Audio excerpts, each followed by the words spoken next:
For 47 years, they've been talking and talking and talking. In the meantime, we've lost a lot of lives while they talk. And এবার ইরানের শাসন ব্যবস্থার পরিবর্তন ঘটাতে চান মার্কিন প্রেসিডেন্ট। তিনি আয়াতুল্লাহ আলী খামেনির গদি ধরে টান দেওয়ার তরিকাতেই আগাতে চান। মার্কিন প্রেসিডেন্ট বলেছেন, ইরানে শাসন ব্যবস্থার পরিবর্তন দেশটির জন্য সবচেয়ে ভালো ঘটনা হতে পারে। শুক্রবার দেওয়া এক বক্তব্যে তিনি এই মন্তব্য করেন। একে তেহরানের বর্তমান ধর্মীয় নেতৃত্বকে সরানোর বিষয়ে তার সবচেয়ে স্পষ্ট সমর্থন হিসেবে বিবেচিত হচ্ছে। ট্রাম্প বলেন, ৪৭ বছর ধরে তারা শুধু কথা বলছে। এই সময়ের মধ্যে অসংখ্য মানুষ জীবন হারিয়েছে। যদিও তিনি সরাসরি কাকে ক্ষমতায় দেখতে চান তা উল্লেখ করেননি, তবে দাবি করেন সেখানে এমন মানুষ রয়েছে যারা দায়িত্ব নিতে পারে।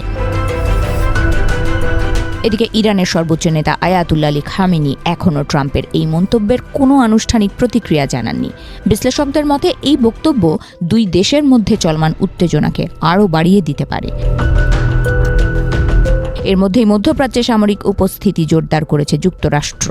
মার্কিন প্রশাসন জানিয়েছে আরেকটি বিমানবাহী যুদ্ধজাহাজ খুব শিগগিরই ওই অঞ্চলে পাঠানো হচ্ছে। ট্রাম্প নিজের সামাজিক যোগাযোগ মাধ্যম ট্রুথ সোশ্যালে একটি বিমানবাহী জাহাজের আকাশ থেকে তোলা ছবি শেয়ার করেছেন। তিনি জানান এটি ইতোমধ্যে মোতায়েন থাকা মার্কিন নৌবাহিনীর আরেকটি জাহাজের সঙ্গে যোগ দেবে। মার্কিন প্রতিরক্ষা দপ্তর জানিয়েছে ইরানের ওপর চাপ বাড়াতে এবং সম্ভাব্য একটি নতুন পারমাণবিক চুক্তি নিশ্চিত করার লক্ষ্যে এই পদক্ষেপ নেওয়া হয়েছে। এর আগে ইরানের সরকার বিরোধী বিক্ষোভে সহিংস দমনপীড়নের অভিযোগ উঠলে ওয়াশিংটন সামরিক হামলার হুমকিও দিয়েছিল।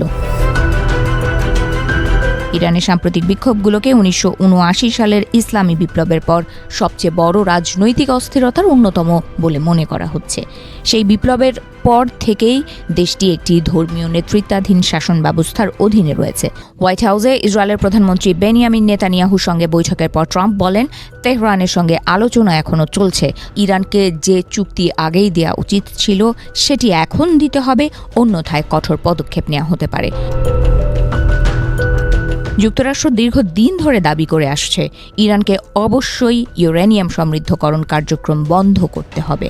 পাশাপাশি ইসরায়েল সরকারও তেহরানের ব্যালিস্টিক ক্ষেপণাস্ত্র কর্মসূচি এবং হামাস ও হিজবুল্লাহর মতো গোষ্ঠীগুলোর প্রতি সমর্থন বন্ধ করার উপর জোর দিয়েছে। অন্যদিকে ইরান জানিয়েছে তারা পারমাণবিক কর্মসূচি সীমিত করতে প্রস্তুত, তবে এর বিনিময়ে নিষেধাজ্ঞা প্রত্যাহার করতে হবে। দেশটির প্রেসিডেন্ট সতর্ক করে বলেছেন তারা অতিরিক্ত চাপ বা অযৌক্তিক দাবি মেনে নেবে না। ট্রাম্প তার আগের মেয়াদে ২০১৫ সালের আন্তর্জাতিক পারমাণবিক চুক্তি থেকে যুক্তরাষ্ট্রকে প্রত্যাহার করে নেন এবং ইরানের ওপর কঠোর অর্থনৈতিক নিষেধাজ্ঞা পুনর্বহাল করেন। এর ফলে দেশটির অর্থনীতি মারাত্মক চাপের মুখে পড়ে। বর্তমানে নতুন একটি সমঝোতা চুক্তির লক্ষ্যে আলোচনা চললেও সামরিক উত্তেজনা, আঞ্চলিক সংঘাত এবং পারস্পরিক অবিশ্বাস পরিস্থিতিকে জটিল করে তুলেছে। আন্তর্জাতিক বিশ্লেষকদের মতে কূটনৈতিক সমাধান না হলে মধ্যপ্রাচ্যে নতুন করে বড় সংঘাতের ঝুঁকি বাড়তে পারে।